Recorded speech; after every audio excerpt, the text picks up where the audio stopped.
What up, what up, what up, everybody? Welcome back to Today's the Day with Zack Andersen. Let's get into it.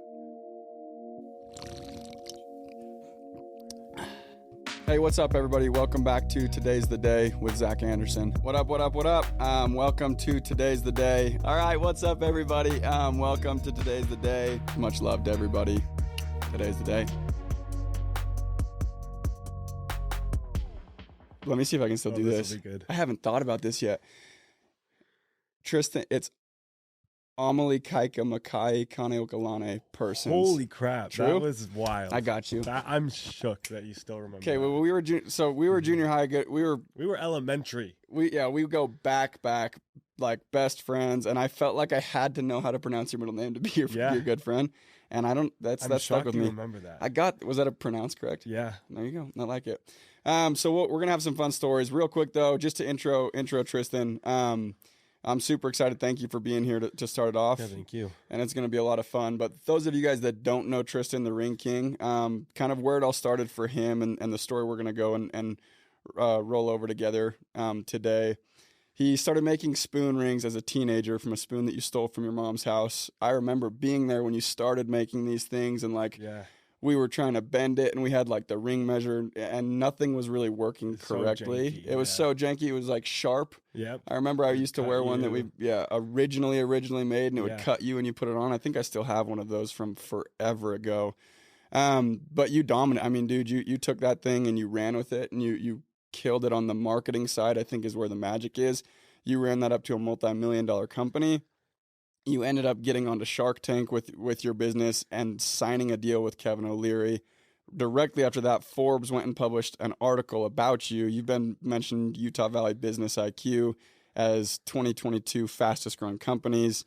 You're just a marketing and creative genius, and what you've done is just really cool. Like it's super unique, which is why I'm excited to go dive into it. So before getting into any questions that I have or anything, what's the story on the rings originally? Because we're going to talk about that, but I want to talk about a whole bunch of other stuff. But to start out, what's the origin story from you? It's fun because you were literally there for it. Yeah. And it was saw someone with a spoon ring, thought it was cool, wanted to make one. My dad's like, oh, we could do it with the tools in our garage. Take a spoon from my mom's drawer and go into the garage and so janky, like a hammer and bolt cutters and so janky. But I was just obsessed with it. And literally all through junior high I'd wear them and people would steal them. Yep. And I remember people being like, oh, you should sell these, you should start a business. And I'm like, that's so this is just my thing. And that's big and intimidating. And I just like to make these because they're cool. Yeah. And yeah, it kind of was my staple all through junior high school, whatever. Fast forward to 6 months after high school, I was wanting to travel the world. I was so broke. Instagram was kind of taking off. Decided I'd sell them. Someone on Instagram commented, where do you get your rings? So I was okay, I'll sell them for the people who want them. Sold them. The first night they sold out, I was like, what the heck? And then kind of never looked back. That's long story short. Yeah, the origin story. I remember it too because they when you say janky, they were janky, cut you janky, yeah. You couldn't wear they were it the or best. I miss them. They're cool. They were cool, Yeah. dude. They were. I genuinely I should have had. I'm wearing one that you gave me in a press box, but I have an old original, and it cuts you if you wear it, and it slips the wrong way, it'll cut you. Yeah, you got to get that on eBay or I know. I need to go resell that. Yeah. That'd be sick. And I'm gonna keep that thing forever. I'll keep that thing forever. But no, really, really cool story, man. Rewinding a little bit more because I think the more important thing than kind of your rings and all your other ventures that we're gonna talk about is just you. You're what got it to where it is, and you're living life in a really, really cool way, which I think is inspiring for a lot of people, including myself. Yeah. So go back farther. What was what's growing up with Tristen like? What was your situation? Growing up, I feel I was always a very creative kid. I didn't realize that in the moment, but in hindsight, I can see every school project, every term project, science fairs, stupid stuff like that. I always remember wanting to go above and beyond, and I'd always save it till the night before. And it's funny looking back in hindsight because it makes sense. I'm oh, I still do that. I still do things last minute. I still feel I need to do them above and beyond. It's just in a different scale. Yeah. I was talking to my friend the other day, and I'm running a business feels exactly like a school project. And no, it feels the same. Yeah. But yeah, I was thinking about some defining moments too, and it's actually funny. So 2 hours ago, literally, I subleased part of a warehouse for my friend, and this was literally like right before I came here. And he's like, "Hey, can I talk to you for a second?" And I was like, "Oh, great. What's going on?" And he's like, "This is a sad day, but like we need to kick you out because like No. we need the space that you're in," which I totally get. But I've been there for like 4 years. So I was like, and that's where you're like planted. like stomach dropped. And I was like, "Oh gosh." So I just drove to my house and I just like went to my garage and my room and like kind of went down memory lane for a second. And I'm just like, I never would have thought like this all would have gone to where it's gone. Yeah. And I drove past our friend's house, who, when I was in 5th grade, my dad had a heart attack, and I like went and spent the night at their house. It was like one of the worst nights ever, but that was such like a deep emotional moment for me that I think really affected the way I see life like ever since that. Yeah. And yeah, it's just interesting. We all have like different moments, and I think like health issues has been such a like, specifically my parents' health issues was just like a card that I was dealt. And yeah, it like really made me see life through a different lens, and yeah, it's like life's short. And yeah, I don't know. I mean, dude, that's gold. So as you know, the title of the podcast, Today's the Day, is literally just a way of looking at things through a lens of like, this is all you've got, like today is all you've got kind of thing. Totally. Which I think is like if you can get that perspective at some point, somehow it's the biggest blessing in the world, because you just go live life bigger. Like you really, really do. And I mean, that's a crazy story, and that makes a lot of sense. Yeah. How has that, since experiencing that and having it be like, okay, like life is short, you just said it. Yeah. How has that affected how you go and live every step of the way? Because you do everything big, like, and if people go back, people are gonna go. They'll go. They either already know, or they'll go look at your social media and just see you've done everything big since then. Yeah, which is what's so cool about you. How has that affected everything you do since 5th grade? Yeah, I remember being like, so fast forward my junior year of high school or my senior year of high school. My best friend Indy was going to Europe, and she's like, "You should come." Spent my last like $400 on a plane ticket, hustled to like be able to afford the trip by the time it came. Yeah. And I just remember that first night we were in Milan, and like the magic of being in a foreign country, and you're just like, whoa, this whole world exists every day, and I have no clue. Like, it's the most eye-opening experience that I've never experienced other ways than by traveling. Yeah. And I just remember being like, I want to spend the rest of my life like chasing this type of feeling. Yeah. And I think too, with like parents having health issues, my dad had all his like heart issues, my mom had cancer, and you're just like, you can wake up tomorrow and nothing's promised. Like that could be it. And it's so like, it scares me so bad. But if you can turn that fear into like a motivation to try to live your days fulfilled, and like if life ended today, like I'd be okay. Yeah. And it's so much easier said than done. And you have so many days, it starts to get monotonous. Like we're not going to be skydiving every day or doing like something like that. Yeah. But I really think that's where the joy in life comes from. It's not from these like huge moments, even though those are really fun too. It's from like your morning commute. Like, who do you get lunch with? Do you like enjoy getting your coffee or going for a walk? Like, those are really, if you can find happiness in that, like, to me, that's when you've made it. Yeah, that's so sick. That's so true. Just kind of finding something special about the everyday things that you do. That's so rad. So on defining moments, right? Going like a big defining moment, 5th grade, dad had a heart attack. Very emotional, obviously. Like kind of leaves an imprint for the rest of your life. In high school, someone believed in you to go sell it, and you're like, I don't know about that. You sell out, and you're like, holy shit. Yeah. I'm assuming going and traveling out to Europe, like you just said, massive eye-opening, huge incident, right? Where it's wow, this is crazy. What are some other defining moments since then? Because that's high school, and then since then, been graduated for 5 years now. Yeah. Like since then, what are some defining moments? I know I probably touched on a few of them, but just going through the list. No, yeah, there's so many. Like a big one that comes to mind is obviously Shark Tank. That was like, tell me about that. The scariest thing I've ever done. Like, I can only imagine. Terrifying. I just remember like walking into that room, and they're all sitting there, and you're like, holy crap. Like, and my whole journey to even like get on the show was so crazy. Like, I was supposed to film, I got COVID, I had to like get pushed another seat. Like, it was nuts. And you're preparing like it's a full-time job to get there. And so once you're there, you're like, don't blow it. I'm here. There's like 60 people who work on set. there's a million cameras and lights in your face. And my biggest thing was like, how are these producers going to make me look to everyone at home? Because that's then going to be my reputation. Or like, oh, you're the guy that got roasted by Mark Cuban on Shark Tank. And you're like, oh yeah, this is my legacy. And it's not. Shark Tank, I think for a long time I viewed as like the pinnacle of entrepreneurship. I think a lot of us who love business love that show. Like it's fun to watch.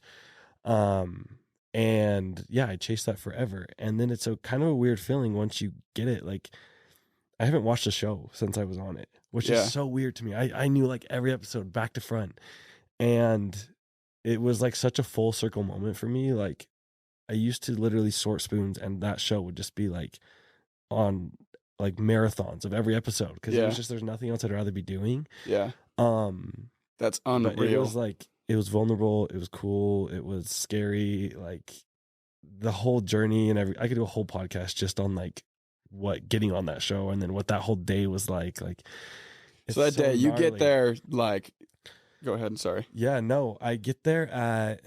I'm trying to think. So I auditioned January of 2020, right before the world shut down. And then I didn't film till like summer of 21. And it didn't release until January of this year. Yeah. So it was like 2 years. Jeez. But yeah, I remember that day, got up at like 5 a.m. I don't even think I slept that night. It was just like you're preparing every week for like your set, your pitch, you're memorizing all your numbers, like practicing telling the different stories of like how you started, because I can't tell a 20-minute story of how I got started when I'm in there. Like, they can't cut that down on TV, and also the sharks are gonna get impatient. And then you go to a trailer and you're like waiting in there, and it's so like hurry up and wait, and then wait and hurry up. Like, okay, yeah, you're here. And then I remember my producer came and she's like, okay, are you ready to go? And I'm like, wait, like film? I thought you were like 2 more hours. She's like, no, like you'll probably be in like the next 30 minutes. And I was like, shoot, okay, like it's then so your heart drops. Then your heart drops. And you're like, oh shit. Yeah, no, it's so scary. And you're just also thinking like, this is so vulnerable. Like everyone's gonna know everything, all my numbers, everything. Yeah. And it's not that it's a bad thing, but most people are like more private about that. Yeah. But I found that if you can tell people and share things, they're honestly more invested because they feel like they're a part of it. And I've tried to really lean into like sharing behind the scenes, and I just really thrive on like creating a community that feels like they're building the company with me, because they are. Yeah, 100%. But yeah. No, that's super cool. Dude, that was crazy for me. So knowing you super well through junior high. Yeah. Really well through high school, and then since then both going our own ways. It was like, holy shit, like that's cool. Watching the episode, I was like, whoa. I was like, this is dope. And I might have sent you a text, but just really, really cool. And then you crushed it. So my question on that before we move on from that, how was that like? I'm assuming there was either a sense of relief, maybe, and maybe I'm way off with this. I can only imagine the sense of relief once you're like, holy crap, I'm done. Yeah. Like, whew, like it worked out. I did it. Like, thank goodness. How was that? Yeah. So to me, there's like two parts to that. There's when you finish filming, and then there's once you air. Because what a lot of people don't know about Shark Tank, and this is like, sharks have said this in podcasts before, there's like 100 and I don't know, Mark Cuban said it on like a Good Morning America thing. I want to say there's like 120 that film, and of those 120, maybe only like 80 air. Yeah. And so just because you filmed doesn't mean you'll air. So like you do all this work of like getting there to film and like hopefully crush it. And then I remember the second I told Kevin he had a deal, he walked up to me. I felt like I was like in a video game. He's so short, like sharp nose. I was like, whoa, hi, like give him a hug. And then I turned around to walk out, and my soul just left my body. Like I was like fully in shock. And the producers are like, are you okay? And I'm like, I don't know. Like I put so much weight into this, and then I just did it, and now I'm like, wait, it's over? That's it. And I don't know if it's like a year and a half of like anticipation being over in like an hour. But I was like, whoa, like, is that everything I hoped and dreamed it would be? Like you always think, oh, if I was on that show, I'd do this. That would be it. And then you do it, and you're like, wait, that was it. Like, did I sound good? Did I sound stupid? I brought this one press box, the flower one that I did, right next to me, and I fully forgot it was there. So like when I turned around to walk out, I'm like, shit, I didn't even open this. Like, you idiot. Yeah. And then they don't tell you you're airing till like a few weeks before. and the season runs from October till May. So like season starts airing and you're just like watching episodes come out. I hope I'm going to come because I don't know. Like I spent all this time for this and there's a possibility that no one will ever even know I did this. Yeah. Like I signed my life away in NDAs. Yeah. And then once I finally got the email that I was airing, I was like so relieved, but also nervous because I'm like, I don't know what the edit's going to look like. How are people going to react? What are they going to think? And I honestly think they can make you look either way. I think obviously the show is very real, but I remember when I was walking in there and I'm just thinking like, I'm the joke. Like American Idol needs bad singers and good singers, and I'm the bad singer. I bend freaking spoons, and I'm about to tell Mark Cuban, who basically invented the internet, like, oh, I bend spoons. Like, I'm going to get annihilated. And luckily I didn't. But no, and it turned out amazing. For anyone who hasn't seen it, it turned out amazing. You killed it. Like, you crushed it. That's super impressive. I can't imagine. Anytime I watch something, especially with people that I know personally on a personal level, or I see something that they went and did, I like instantly switch places and I'm like, oh my God, I don't think I could have done that. I'm like, he killed that. I could not have done that. So my hat was off to you. I loved it. It was amazing. It was really, really cool. Fun experience. The watch party was like so fun. Just being surrounded by people I love. I feel like everyone rallied around me and I was like literally just crying that whole day. So grateful. Like it was a really cool full circle moment. So freaking cool. So freaking cool. I think another full circle moment, while we're just talking about like certain moments that were big for you. Obviously I went, and as I was prepping for this, I went and read stuff. And what's really cool too is like, I obviously know you, and with social media, you always know where someone, like, it's totally. Like, oh, I see you once a week. It's like, I haven't seen you in X amount of years. Like, I feel like I know what you're up to, even though we haven't seen each other in forever. Exactly. So I know, like, all this stuff you've been doing, and I'm like, oh, I appreciate it, and I like it. And then I went back, and I was, like, rereading and, like, going and, like, formulating a bio and really trying to understand, like, okay, where could this go that would be beneficial to people? And I was like, holy shit, like, again, it was just, like, I can't say proud because it's not, I'm not like a figure to be proud, but like a proud, like, dang, that's so sick. Yeah. A proud, like, I'm like glad to know Tristen. Yeah. This stuff's cool. And there was a lot of things. One thing that stood out to me that had me like reading it, like partially emotional just because it like hit home big time. When you went on Shark Tank, then Forbes went and released the article on you, specific parts of that. Like you went and talked about when you were able to go and pay off your parents' mortgage, which was really sick. Because again, growing up, like we hung out at your house quite a bit. Yeah. I was always at your house. Your parents were giving us coins to go and buy treats from the gas station. Yeah. And like that was really cool because I never really read that in depth or understood that. How was that experience? That was like the most humbling, grateful experience I've ever had. Like, I'm super grateful for my parents. They've been through a lot. They've like always been supportive to me. And, you just, want to, sorry. No, you're good. Money's just an interesting thing. Like growing up, it's obviously not the answer to everything, but it does like cause stress on people. And, with like health struggles and stuff, it's hard to, see that, I guess. And so I was just really like, I just remember like leaving the bank that day and I'd gone to like probably 5 different Wells Fargos, just like trying to get a banker who would give me information, and none of them would. And I'm like, why? Like, why won't you let me do this? Like, I'm giving you money. And they're like, who the hell is this kid? And why is he trying to pay off a mortgage? To pay this. They're like, do you have this number? And I'm like, no. So I went and dug through my parents' mail and like still couldn't find the number. And finally I walked in with Savannah Vincent's dad, Steve, because he's a realtor. Yeah. And he's like this big like guy, and he's just like, I don't understand why you guys won't help him out. Like, and the guy was like, okay, fine, whatever. And they wouldn't even tell me how much was left on it. So I was like, I don't know how much to pay, but I don't know like what to pay. And the guy was kind of like, oh, I think this amount would be good, and like winked at me, and I was like, okay. And that's awesome. Yeah, I remember like driving away from there, and I was just like, whoa, it was a week before I filmed, I think. And I was like, I never, ever would have thought like that spoon that I stole. Sorry, frick, I was not. Ugh, you got me. You're good. My bad. I never thought the spoon that I stole from my mom's house, like, would one day be able to pay off that house that the spoon came from. Like, that was crazy to me. And I was just like, whoa, like, I don't even believe, like, what is life is crazy. Yeah. Dude, that's Sorry.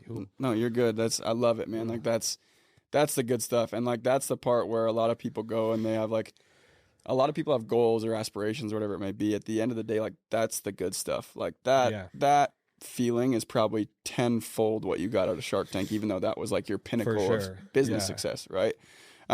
Which I freaking love. And I bet it was so cool knowing your parents, how I know them, the little bit that I do know them, is like they were probably so pivotal for you. Like, your dad was like diehard Tristen fan. Yeah, he's always so nice. Yeah, like since we were in literally junior, he was the only friend's parent that would go and ask how things went. If you remember in junior high when we were in improv class together. Oh my gosh. Do you remember this in 7th grade? Oh my gosh. And we had a 2-person, I don't know what you call it, a monologue, or monologue's one person, but it was me and you improv scene. Or whatever. Yeah, the final was you had to get up in front of, I don't remember if it was the school or the class or whatever, on the stage with the lights, and you had to go and improv this scene. And we didn't really we were just hanging out when we were practicing, and we're like, we'll be fine. Like, it'll be chill. Everyone else was like half-assing it. And then we got into it. This is off topic, sorry, but I'm just remembering it. I'm like, bro, we got into it. You threw like a plate at your neck. Plate of something, and it hit me. Why and like, do I remember that? I remember it so well because it was crazy, dude. You got into it. You threw it at my ass, hit me. I was like, whoa, that actually happened. And I just kept. It was like a fighting scene. It was crazy. Anyways, but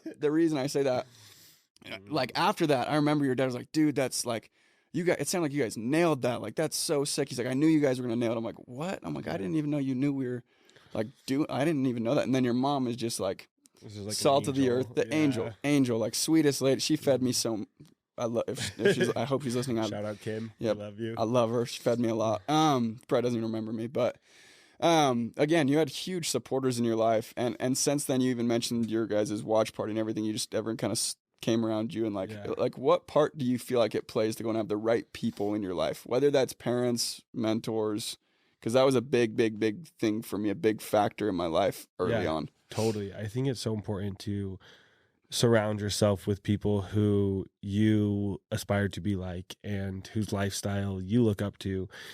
I feel grateful that I've had a lot of really supportive, generous, kind friends who are just there to like cheer each other on.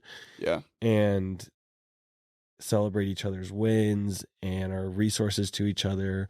Yeah, just having supportive people around you is so crucial, and it feels so humbling, but it also is a reminder to me to like pass the baton. Like, when other people are starting something, like, be that person to support. Like, buy something, shout them out, or if someone's having a hard day, like, try to be there for them. I think in hindsight, there's so many things I wish I could have done better, but I also strive to be that person for other people that I've been grateful for those types of people in my life. 100%. No, that makes perfect sense. And I think it really is like I think to go a little bit deeper with that, probably part of the reason you have such supportive people in your life is because you've always been that person to other people, if that makes sense. Like, you really 100% you attract what you are, not what you want. Yeah. And I think, again, I do think you've been blessed, but not like, oh, you just got lucky with the right people. I think you've always been that guy to go and support people, and you get it in return, which is super cool.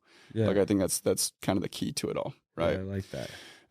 So on that, man, again, just like other defining moments and times, defining moments I look at as two things. One that we've been talking about is like these accolades or these things that it's like, boom, you hit like a peak, right? Another defining moment, especially in my adult life, is like the lows of the lows, when it's like, holy shit, am I going to get through this? Do I am I doing the right thing? Is this the right move? Yeah. And I can only imagine with exactly what you do. I've seen you go and post about it after the fact, Black Fridays or other things in that realm where it's just overwhelming. Where have you seen defining moments on that side of it where it's like, dang, this almost broke me? Yeah, it's so interesting. I even feel like lately I've kind of been in such a roller coaster of like, some days I'm so like down in the dumps, just like, I don't know what I'm doing. I don't know how I got here. I don't know what my next, like, what I'm doing today. And then the next day I'm like, oh, I want to do this and this and this. And I'm so excited about this and this and this. And then the next day I'm just like, no energy. It's the weirdest roller coaster. And I think a lot of other entrepreneurs can relate to that. Yeah. Which I don't know if it's like the healthiest thing to feel like such crazy extremes so often. I think it's something, it's a lifelong progression. Like, you learn to like handle the lows better, so it mitigates how quickly you bounce up. And then like, it just like starts like this and then slowly. Yeah. Right. I would assume. And it's also like, if you're like, you think of trolls on the internet, these haters who are saying these things, like, they don't know you, so you can't take that to heart. But then by that logic, the people that are like praising you, you also can't take that to heart because they don't know you either. Exactly. So it's like, what's this balance of only riding that wave, you know? Just plug your ears and close your eyes. Yeah. And I think you just have to be intuitive about what feels good and right and makes you personally happy. Yeah. I don't even remember what the question was. No, you're good. How do you go for, if you have an answer, rock with it. One thing I was going to ask is, in those moments when it's like, holy crap, overwhelming, haters, everything, like your space is very heavily social media involved, which means you have more haters to you than 90% of other businesses you could be a part of. Yeah. Right? Because no one wants to see someone else successful just because they're too lazy to go and do it themselves. Yeah. Right? It's the craziest thing, but it happens every day. What are things you do to deal with like that stress or that pressure? Like when you're like about to do a drop and nothing's going right. Yeah. Have you ever experienced that where it's like nothing is going how it's supposed to be going? Totally. And what do you do? I try to go easy on myself. I found when I'm really hard on myself, it's not helpful. Like, you're just beating yourself up. Give yourself grace. Things will be okay. Life will go on. It's not the end of the world. I also try to write them down, because if I can take myself out of it and I'm like, this needs solved. This needs solved. I need to do this. I need to do this. I know how to fix problems. So if my life's not just a spiral and it's just problems and I can look at it as a list of things that need solved, I can go down one by one and solve them. I know I can. I think. It's worked so far, so just keep doing it. It's just a matter of compartmentalizing, keep going and reach out to people who you think can be helpful. I've also found whenever I feel the most imposter syndrome, my friend Susan taught me this, just texting someone who you love and look up to and be like, hey, I'm grateful for our friendship. Love everything that you do. You inspire me. Yeah. And that always like makes you feel, it's always made me feel better. Or like whenever you leave an event where you're like, did I say something stupid? Did I do blah, blah, blah, blah, blah? Just text someone you saw and be like, hey, it was good to see you. And then you're like, oh, yeah, no one really cares. It grounds you. It grounds you. I do that all the, like, that's like probably one of my favorite things in the world to do. If I see someone doing something, or if I'm having a tough day, the quickest way to get out of a tough day is go and make someone else's day better. Like I like scramble to try and find some, like, can I pay for your gas? Like, I'm like begging someone at the gas pump, like, let me pay for your gas. They're like, dude, you're freaking weird. Get away. I'm like, please. I'm like, I need it. Yeah, something and for me. Yeah, or you shoot someone you haven't, like I've shot you some texts that have made my day, which is like,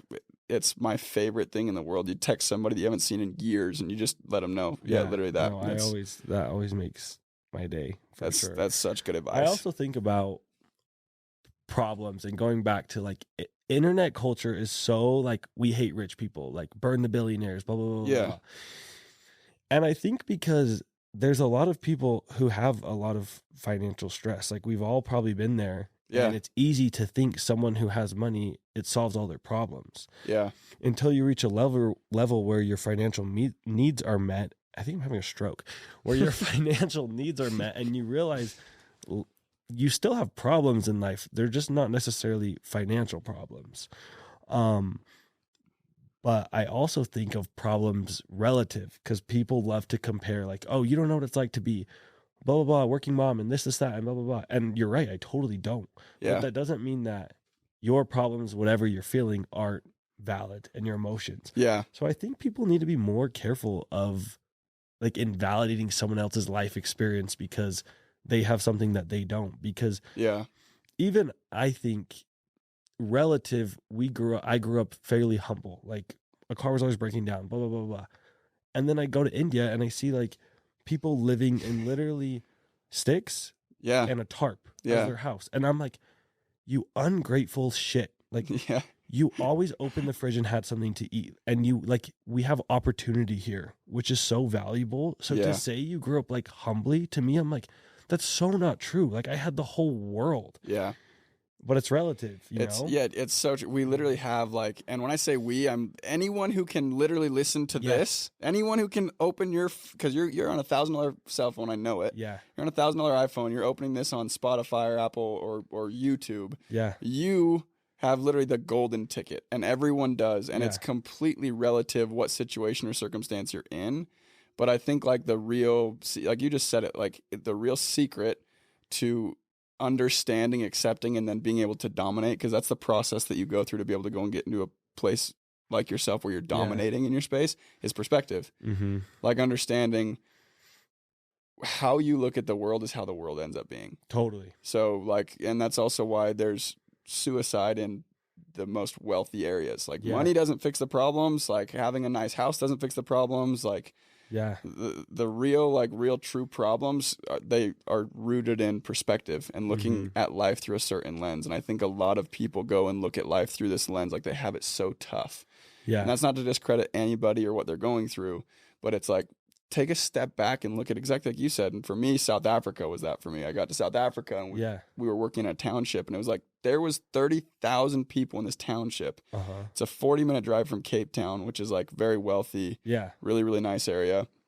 In this township, there's 30,000 people just stacked on top of each other.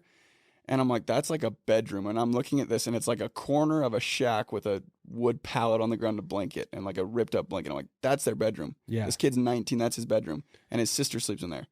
And his brother sleeps next door. And it's like it's insane. And when you start to look at stuff through that perspective of like gratitude, all those other negative emotions of like everything else, fear, everything, it just can't be there, can't coexist with gratitude. And we just had a guest on, Casey Ball, where he explain that so clearly. Like perspective is truly like the antidote, I guess. And I also think, because you mentioned like haters, like people go on and discredit your success, or they'll hate on. It is so common in today's culture to go and hate on someone for having money. It's like a bad thing to go and be successful. Like you want to be like struggling because it's like frowned upon. Such an interesting pipeline too, because people love to like put rings on the ladder to help you up, and then once you get too high, sometimes people are like, nope, like pull the ladder out. We don't like, dude, that's so true. That's so true. I wonder, why do you think that is? I don't know. I think it's because I think of someone like Tinks, who like you saw on TikTok blow up super fast. She was like this relatable, like big sister was her whole like thing she pushed out there. And then all of a sudden you see them going to like red carpet events and flying first class, and you're like, oh, you're no longer this relatable person you're presenting to us. So like, screw you for being fake. And it's like, and then I think the person in that situation is like, I don't know what to do, because my audience is used to seeing this, but that's no longer my life anymore. Like, I'm not a server who's like struggling to pay rent. I'm actually like got paid my whole salary in a one brand deal.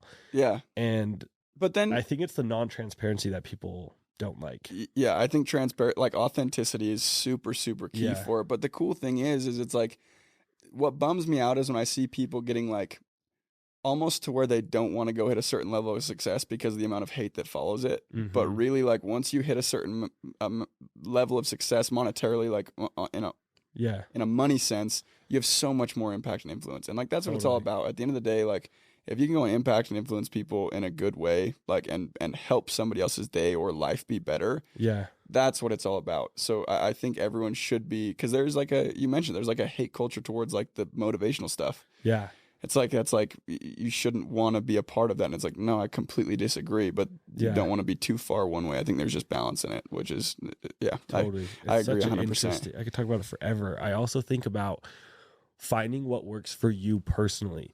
Like the whole like hustle mindset, wake up at 5 a.m., like cut out all your friends, invest every cent. I'm like, that doesn't work for me. Like, that's not how I'm going to live my happiest life.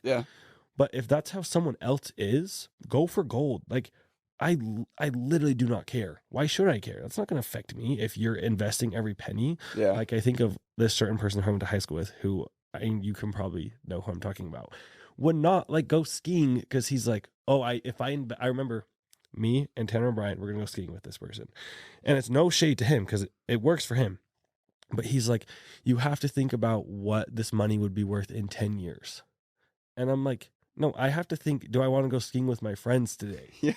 But like, if that dialect for you makes you happy, then good for you. I'm happy for you. But for me, it doesn't. So like, understand we can all be in our own lanes and everyone okay. can be. And what's super key too that I think a lot of people skip, like I think when I'm thinking about how could this platform be used to go and help people, because the whole point of this, just to give you like a background on it, I've had really, really, really key conversations with people in my life when I was 17, 18, 19 years old that really helped me go and feel like I'm living I love my life. I love it. I feel like I'm living a super fulfilled life. I'm on track with what I feel like I'm here to do.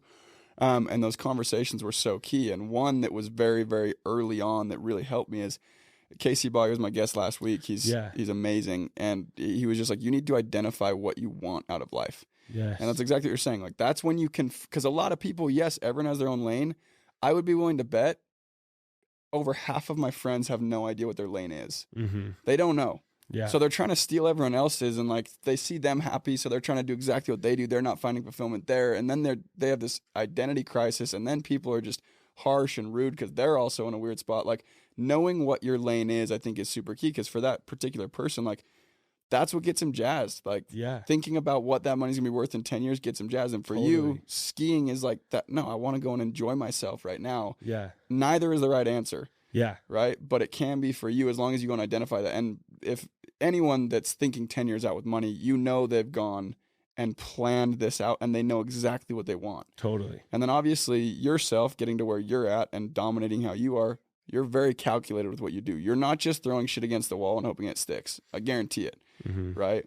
So I think that's what I would say. When did you notice in life that you kind of identified, like, this is what I want, this is what I'm going to go do? That's such a good question.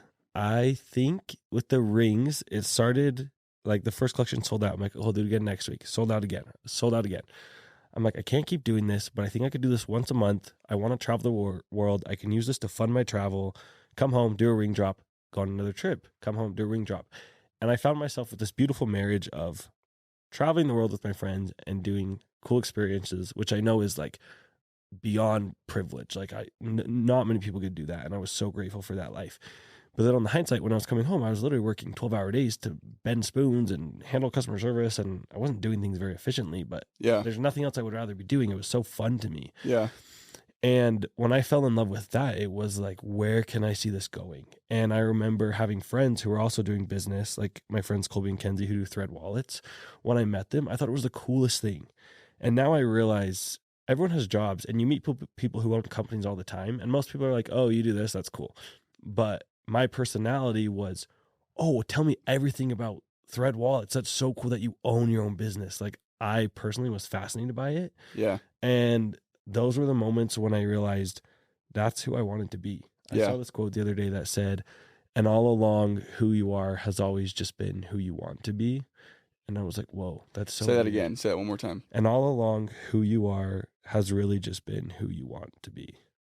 Because you think in hindsight, like, what are your interests? What do you like? Blah, blah, blah. And then that's cool. One day you wake up and you're like, oh yeah, I've always wanted to be doing this, or these things have always interested me, and now I'm here. It's like the weirdest thing.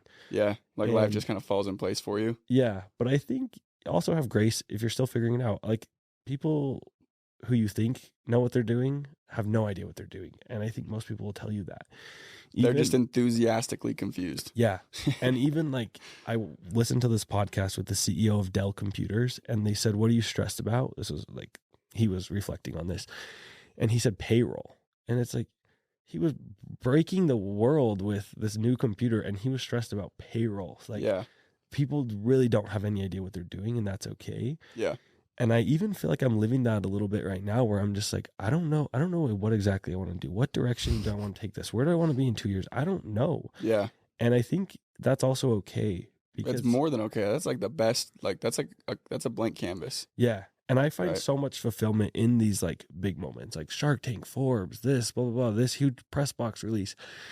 And to keep chasing a new peak is like exhausting sometimes. Very. And so I'm like, where's the balance of I feel very fulfilled by chasing these things, and like it does make me excited and lights me up. But on the other end, it does stress me out and like exhaust me. Yeah. So where's the balance of I do enjoy this, even though sometimes it's exhausting? It's trying. I don't know. It's trying to learn how to progress, but be content. Yeah. Which are polar opposites, but they coexist and they have to. Which that's. And I think people do find fulfillment in like growing a business.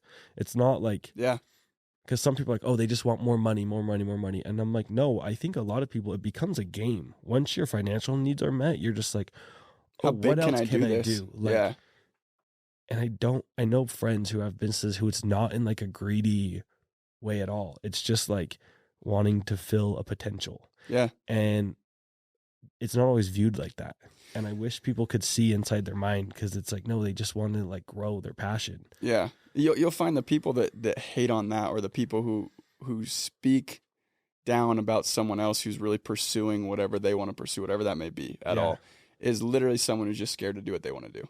Absolutely. Every single time. Every single time it's someone who's scared, doesn't think they could do it, so they just want to drag everyone else down with them. Yeah. Right, which is such a strange, and again, we'll talk about that a ton, obviously, we have been. Yeah.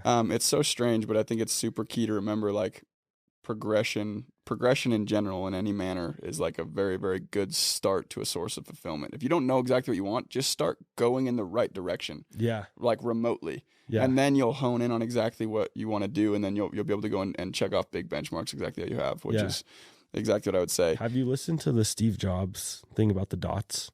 It was like a Stanford speech. I think about it all the time. And he was saying he didn't know what he was doing, but like he dropped out of every class except for one calligraphy class. Down the years later, when he started Apple, he knew what typefaces he wanted because of this calligraphy class. And he was saying you can only connect the dots like looking back. Like a huge part of Mac's success was this class. But in the moment, going forward, he's like, I'm just taking a class. I'm such a failure. Yep. And I don't know. I think about that. Just put down your dots. And then as you look back, you can see that it was all falling in place and kind of happening for you and everything. That's so dang cool. I love that. So I think something that's super key to remember too with your situation as well is like your idea is not why you are where you are. Like, I bent my spoon. In the least offensive way, like the way you say it, you say it bending a spoon. Yeah. Your idea is not why you are where you are, right? So a few things, and I know sometimes it's hard, and you're really like you're a humble guy in a way that you don't want to go and brag about anything that you do specifically, but you do a lot because a lot of people have probably had better ideas than you. No offense. No, I agree. Right? Yeah, and for sure. You have gone and dominated in the categories that you dominate in that has gone and blown this thing up. And I think some of the biggest things, like you are a storytelling genius, a marketing genius, like that is like you dominate in that. Right. Mm-hmm. But what would you have to say for people that have an idea where it's like, whatever their idea is, it doesn't have to be going and starting your business, but if you have an opportunity, you took full advantage of an opportunity and you're reaping all the rewards, right? Yeah. What advice do you have to someone who's got an opportunity in front of them where it's like, hey, just go for it? Like, what's your advice? I would say trust your passion. If it's something that you internally are super stoked on, you can get anyone to feel that feeling with you. On paper, if I said, I'm going to start this business, it's going to be spoons, I'm going to bend them into rings, I'm going to sell them for $50, and they're going to sell out in 1 second, people would be like, yeah, good luck. Yeah. But I was just so stoked on it. And I think when I shared that emotion, people could feel it. And they jumped on board with it. And a lot of the times, the really bad ideas end up being good ones. Like, oh, yeah, we're going to have everyone in their car just pick up random strangers and take them to where they need to go. Like, awful idea. Uber. Yeah. Or like Airbnb. You can rent out a room in your house to some rando you don't know can only spend $20 a night to sleep on your floor. Like, I could tell you a million things why that won't work. Yeah. And like, look what happened. Yeah. So don't talk yourself out of it. Like, be logical, but trust your passion, trust your gut. Yeah. Do what's you. That's so gold. And you just hit on something that's like resonates with me. So my career for the last 7 years has been direct to consumer sales, like face to face, convince someone who has zero interest, has no idea who you are, what you're doing, to go and spend thousands of dollars right there before you leave. And like this, the key, like if you scrape all the fluff away, like life is a series of sales. Matthew McConaughey talks about in Greenlight's his book, like all life is just a bunch of transactions, right? Yeah. And like a transaction happens when there's a transfer of emotion or a transfer of energy. So any business that started, like you might not think you're in sales, you are selling your brand to people every single day. And you've realized that for sure you have. To get where you're at, you have to realize that. Mm-hmm. So what you need to go and then do is you said the word passion, which isn't energy. You have this passion and all you're doing is transferring that to other people. And now you have like a cult like following that love you, like that cry when they see you and stuff, which is wild, right? It's probably more wild for you, and it's more close to the pulse for you. But it's like, that's so key and so cool, right? Like, I think you nailed it right on the head. Exactly how you should. Just go and follow your passions. Make sure your energy is where it needs to be for someone else to want to go and take that on. Totally. Right, which I love. So, on everything, right, one thing I like to go and just get an idea of, and it's been a very different answer from everyone that I've talked to, which I love because everyone's struggled with different things.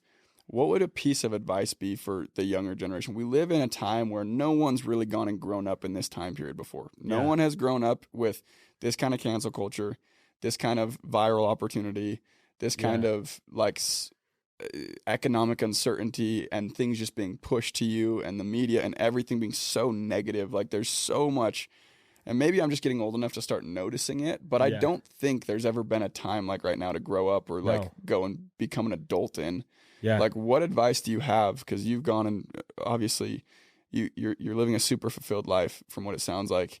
Like, what advice do you have to someone where they're just like trying to figure things out? They have no idea what they want to do. They may be in high school, out of high school, just got a job, stuck at a job for 10 years, don't know what to do now. Like, what life advice would you have for someone who's just like, dude, I don't know what to do?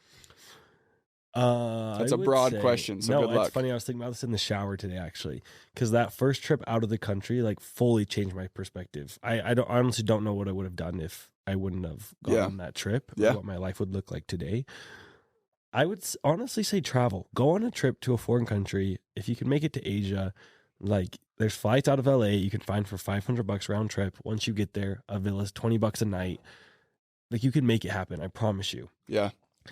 And the way it changed my perspective on what I wanted out of life was so key for me. If anyone could experience that, I would say try that. Try if you can. And then another thing I would say is find people who, the quote that's like, never take advice from someone who isn't where you want to be. Yeah. Think about that. Find people who are where you want to be and like take them to lunch. Just pick their brain. Like, what do you want to be doing?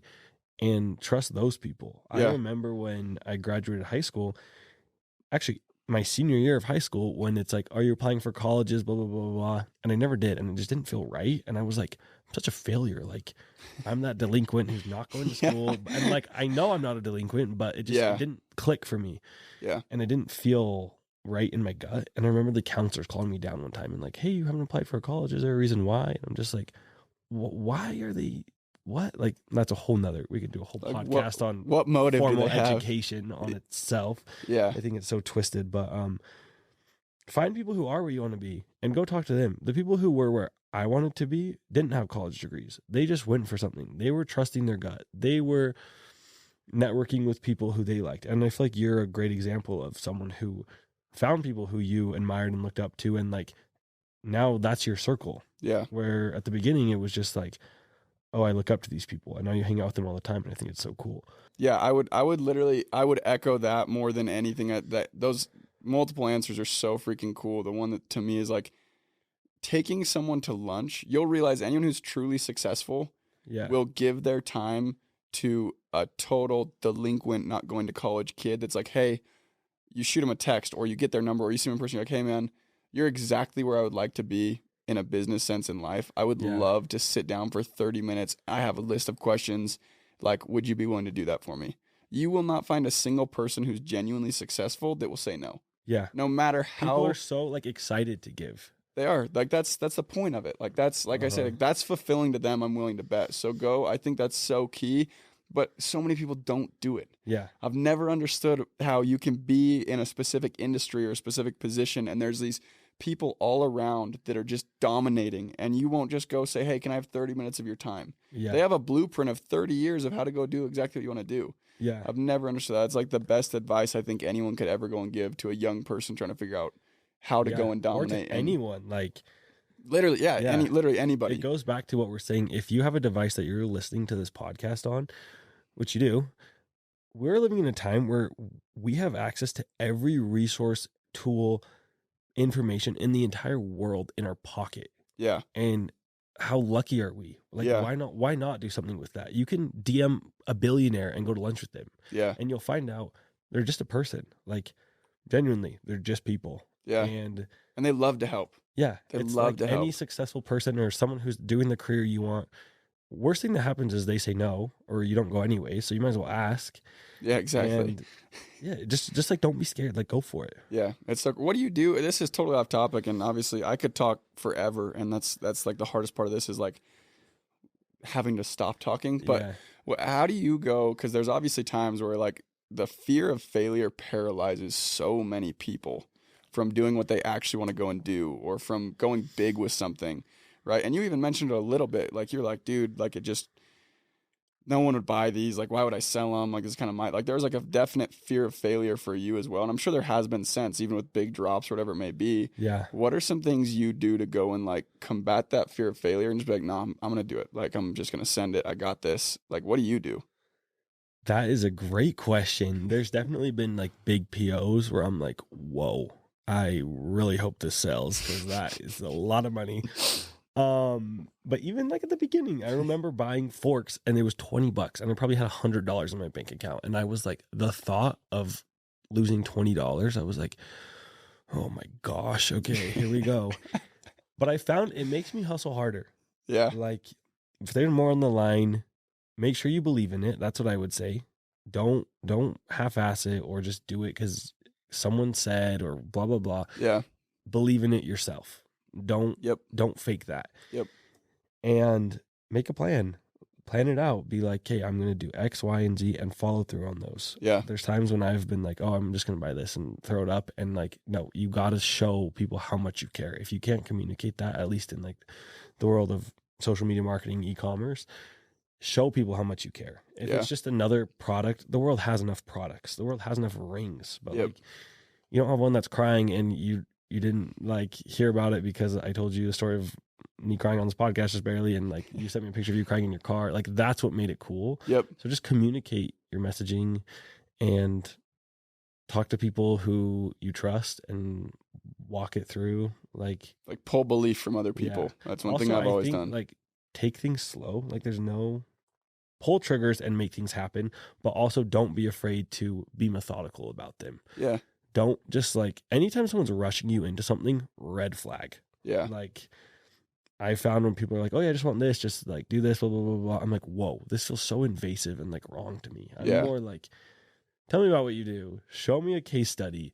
Send me a deck. That to me works. Yeah. No, I love that. I think it's so key. I think another thing you kind of mentioned as well, reach out to people that you love. Like, sometimes, for me at least, there were moments where like the most pivotal breakthroughs in life was when someone believed in me way more than I did. Yeah. Right. And like, I think for you to speak to it, like, I think your parents have probably always believed you could go and do something more than you did for sure in junior high in any aspect or sport or whatever it may be. Yeah. So that's what I'd say. Go find someone. And there are people out there who believe in you way more than you. And those people, if you can be that person to someone else, like, you could go and change their life too. So I think that's pulling belief in yourself from other people is huge until you have that in yourself. Yeah. Right. I think it's so cool to tell people the good things you see in them. It always goes so far. People who are starting out, people who are established, normal everyday people, like, it goes way further than you think. Yeah, no, 1,000%. I think kind words go a really long way. So with everything, dude, I mean, you've been dominating, crushing, just finished another Black Friday, which I'm sure is like just absolute mayhem and chaos and everything. What's next? Like, now you have the Ikaika Studios, right? Yeah. Rolling that out, that's been rolled out for a few months now, right? What's next for your brand, your company, like, what's next? First is I'm trying to get the Instagram without studios. Studios was kind of like we couldn't get the domain or whatever because someone, you know how it is with freaking Instagram handles and stuff. Yeah, they posted 32 pictures. Ikaika, yes. Yeah. So that obviously, I'm working on a fragrance, which I'm so stoked on. I've been working on it forever, and I just have so much faith in it. And I'm so like, I get letters in the mail like, what scent are you using? And I'm like, it's coming, I promise. Yes, just like, be that's patient, so sick. because I spray all the products that we send out. So that I'm really excited about. Apparel, I'm excited to like get more into. Yeah. Just like explore different routes of expressing creativity through brand, whether that's packaging, a press box, an event. I think it's so fun. Yeah. And I just want to continue to do that. So just stay See where tuned. it takes Just me. follow Yeah. Ikaika. Stay tuned. Yeah. Get ready for the fragrance, the parties, everything. I love it. Yeah, whatever it is. A store, who knows? I love it. Well, Tristen, dude, again, time literally flies every single time I do one of these, and I have like this again. I say I probably enjoyed this more than anybody else. Like, thank you so much for making the time. I know how busy you are. I know it's time out of your day, so thank you. No, thank you. Is there anything to kind of wrap it up and kind of put a bow on it, where it's like, dang, if someone's listening, I want them to know like this is a message I would go and get out or get across to people, or anything that you'd want to go and say. I would just say, like, go easy on yourself and believe in yourself. Like, I think about us running around in whatever, like 7th grade, we would freeze bees and tie them to strings, and like they were on a leash. We were such like goof offs, and who would have thought that, you know, we'd be able to live like beautiful, fulfilled lives that we're so stoked on. Like, I think if your younger self could see us now, we'd be so stoked. Yeah, we've texted about that. Yeah, 1,000%. And we're also young. Like, there's no timeline to life. If, like, heaven forbid I'm 40 and I decide what I'm doing I don't want to do, like, that's fine. I'll be fine at square one. You know, like, don't put pressure on yourself. Yeah. Just go easy. And like, whatever you want to do, go for that. Don't think you have to do what someone else is doing. If you want to be like, I have a good friend who's a dentist, and he's so fulfilled being a dentist. There's not a lot of podcasts about wanting to be a dentist. Yeah. But like, if that's what you want to do, go for it. Like, that's your best life. Do it. Exactly. No, I love that, dude. I mean, again, that's a perfect note to end on. I don't think I could have said it any better. So once again, thank you so much. Thank you, everybody else, for tuning in. Much love. Until next time. Yeah, thank you. Boom, baby. Thank you guys so much for tuning in today. As always, it was a blast for me. I hope you got something out of this. If you got something out of this video of value, share this with a friend, and please go show your love. We're on all streaming platforms, including YouTube, Spotify, and Apple. Any ratings, comments, likes, shares, they go a very long way, and they make it so I can keep doing these things for you, and I would appreciate it greatly. So please go share with a friend. Until next time.